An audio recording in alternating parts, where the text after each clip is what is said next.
Hutaweza kuomba green card tena ukikuwa hapa Marekani. Utalazimishwa kutoka hapa ndani ya Marekani uende kwenu, kisha ukifika kwenu ndo utume application. Utawala wa Donald Trump ndo hivyo umetangaza, na limeanza kutekelezwa na idara ambayo inaangalia wahamiaji hapa Marekani. Unisikilize vizuri, nataka nikupe mambo yote ukuje kujua wewe umo au humo.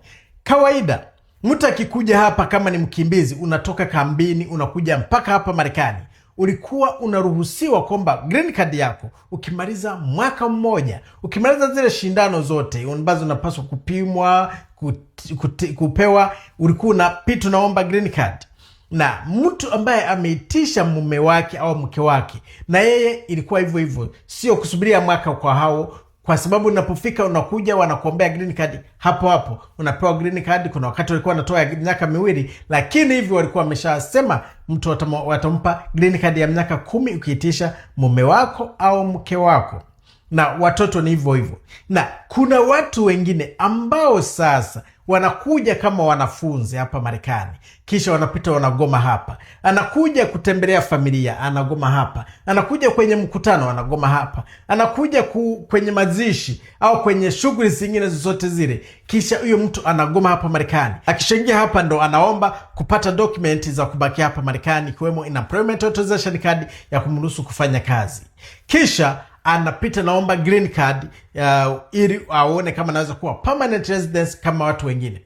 Sasa utawala wa Donald Trump umesema mtu yote yule ambaye anatoka kwao, anakuja kwa njia zingine zozote zile, anakuja hapa Marekani, hataweza kutuma application ya kuomba adjustment ya status yake. Kama alikuja kama mwanafunzi, kama alikuja kama anakuja kutembea, amekuja kwenye shughuli zingine tofauti na ule mtu ambaye ameletwa na UN. Unisikilize vizuri, tofauti na ule mtu ambaye ameletwa na UN kisha akakuwa hapa Marekani, hao watu hawataweza kujaza fomu zao za green card tena hapa Marekani.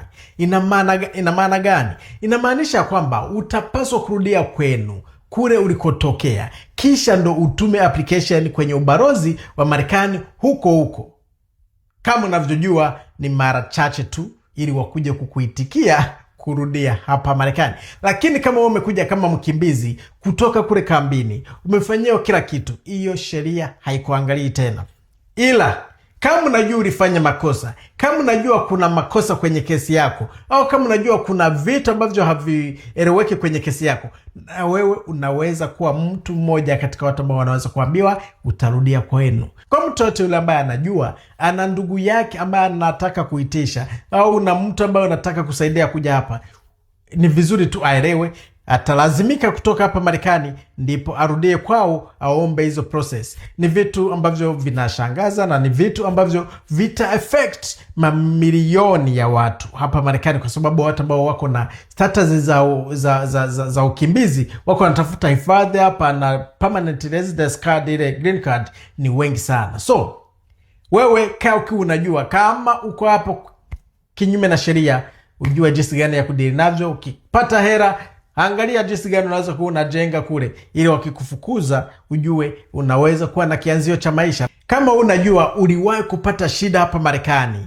ikaingia polisi ndani wakati unaomba green card yako, hata kama umekuja kisheria, unapaswa kutafuta mwenye sheria wenye atakusimamia, wale ambao wanasomea sheria, wanajua jinsi gani watakusaidia bila wewe kuanza kutuma application. Ndo wanakutumia mabarua, wanakuambia bwana, kuna kesi uko nayo, kuna hivi na hivi. Hivyo vitasababisha green card yako ikawie sana. Tafuta mtu ambaye anajua sheria, mtu ambaye ni lawyer, akusaidie kisheria, akusimamie kisheria, na atakwambia vitu ambavyo vinatakiwa. Na kitu kingine ambacho naweza kukuomba ndugu yangu, kitu ambacho sipende kwenu ni kitu kimoja. Na wafanyia video za maana za kuwafundisha, lakini unakuta like ni watu 200, watu 100, na wakati video imeangaliwa na watu 1000 na maelfu. Bonyeza kale kadude kale karoho ili nione kama nasipenda. Kama ni kwenye Facebook, bonyeza kale kidole ka hivi ili nione kama mnapenda video zangu. Nawapenda sana. Chukua hii video itumie ndugu zako, rafiki zako na watu wengine, ili nao wajue mtu ambaye amekuja hapa vinavyoruhusiwa, tuseme anakuja na UN, ujue wewe uko sawa. Mtu ambaye ameitishwa na mume wake, ameitishwa na mke wake, vikatokea kwenye migration mpaka ukaingia hapa Marekani, wewe uko sawa. Wale watu ambao wanajireta kwa masomo na vitu vingine, wanakuja kwa njia zingine, ujue hao ndo wanasakwa. Kwa sababu watu wengi walikuwa wanapiga simu, wananitumia message iti sijawaambia habari hizo. Na wafikishia, julisha ndugu yako na mtu mwingine. Na kitu kingine, haiumi kubonyeza kare kadude kare kaloho ili nijue kama mnapenda video zangu. Na kitu kingine, kama hujatufollow, bonyeza pale ili tufollow. Mungu azidi kuwalinda. Asante.